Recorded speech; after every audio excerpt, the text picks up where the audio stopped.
I just want to say, huge fan. You have wonderful work. I'm an author, super inspired by you. I wanted to ask, in terms of the romance between Murphy and Harry, was that something that you had always sort of planned out from the beginning, or as you continued writing, did you notice more and more, oh wow, they have a lot of chemistry, that sort of thing? I think it was probably inevitable from the first moment of Harry trying to annoy her. by opening the door for her in Stormfront. I think that was probably inevitable. But Harry's romantic life was not something that I had planned out. I mean, in the first two books, Murphy was actually a minor antagonist. She was a minor villain because she kept getting in Harry's way. And that was her role in the story, was to get in Harry's way and to cause problems and to motivate him to get something done. But as far as the romance went, I never wanted to plan out Dresden's romantic life. I wanted that to be something that was organic and grew up as part of the series as it went along. And so I was, I dropped in Susan when we got started because I felt that there needed to be, some kind of a romantic action going on. And then realized that, oh, wait a minute, if I keep going along this course, she's going to be Lois Lane. So then she was Vampire Susan.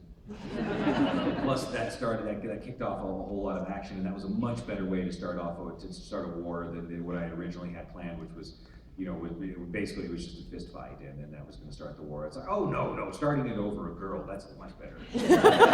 This is my love life. Now, yes, I will go to war with you.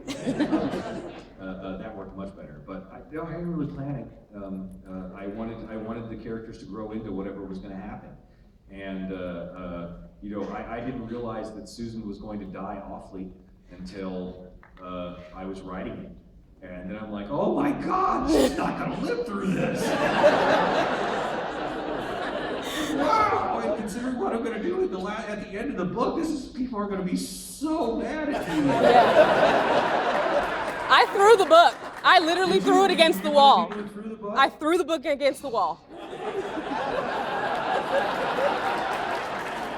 But did you then go and get it back? I did. I did. It's like heroin for writers. Oh, that feeling. I've got to do that some more. I mean... No, you did that again in chapter 14 of Skin Game. Okay.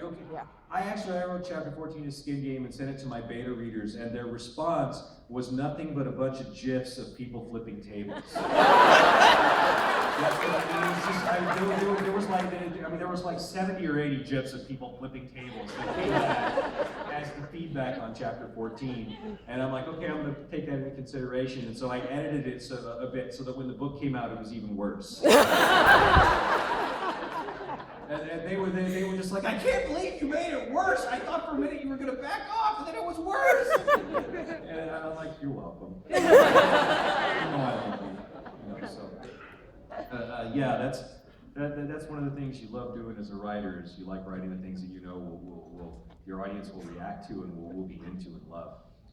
Because you could just kind of write the story and make an intricate story or try and do a great passage, but really what I wanted to do was make you flip tables.